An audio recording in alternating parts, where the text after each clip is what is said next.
अस्सलाम वालेकुम my YouTube family, कैसे हैं आप लोग।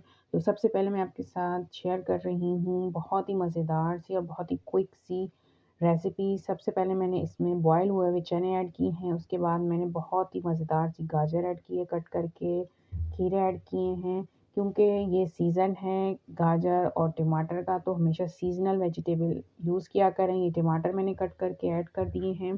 थोड़ा सा हम दही भी ऐड करेंगे जिससे बहुत ही अच्छा फ्लेवर आएगा, और दही जो है आपकी डाइजेशन को बेस्ट बनाएगा रमज़ान में। यहाँ पे मैं थोड़े से स्पाइसेस ऐड करूँगी टेस्ट के लिए। नमक ऐड करेंगे, आप अपने टेस्ट के अकॉर्डिंग ऐड कर सकते हैं। चाट मसाला ऐड करेंगे और 1 स्पून लेंगे और इसको कर लेंगे मिक्स।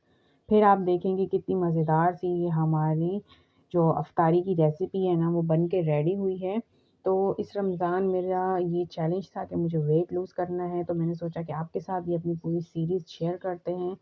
चूँकि हम लोग क्या करते हैं कि रमज़ान में बहुत अनहेल्दी फ्रूट डाइट्स क लेते हैं, जिसकी वज़ह से क्या होता है कि हमारे वेट में इज़ाफ़ा हो जाता है। हम ये सोच रहे होते हैं कि रमज़ान में वेट कम करेंगे, होता है ये है कि हमारा वेट जो है ना और ज़्यादा बढ़ जाता है।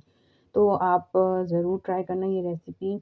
जहाँ आप लोग इतनी मेहनत करते हैं इतने अच्छे-अच्छे ड्रेसेस बनाने में, तो थोड़ी-सी मेहनत अपनी डाइट पे भी करें और हेल्दी खाना खाएँ, जिससे आपकी सेहत भी अच्छी रहेगी, आपकी लुक्स भी अच्छी लगेगी।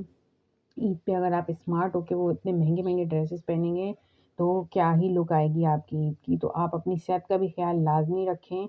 सिर्फ़ ड्रेसेस बनाने पे अपना रमज़ान ईद की तैयारी ना रोकें, अपनी हेल्थ पे भी फ़ोकस करें और हेल्दी रमज़ान बनाएँ, ताकि आप हेल्दी होंगे तो इबादत में भी आपका जो है वो ध्यान ज़्यादा होगा। अनहेल्दी खा लेंगे तो फिर तबीयत भी ख़राब हो सकती है। तो इसलिए मेरी वीडियो को लाइक भी ज़रूर कीजिएगा, अच्छी लगी हो तो मेरे चैनल को सब्सक्राइब भी ज़रूर करना। मिलते हैं नेक्स्ट वीडियो में। अल्लाह हाफ़िज़।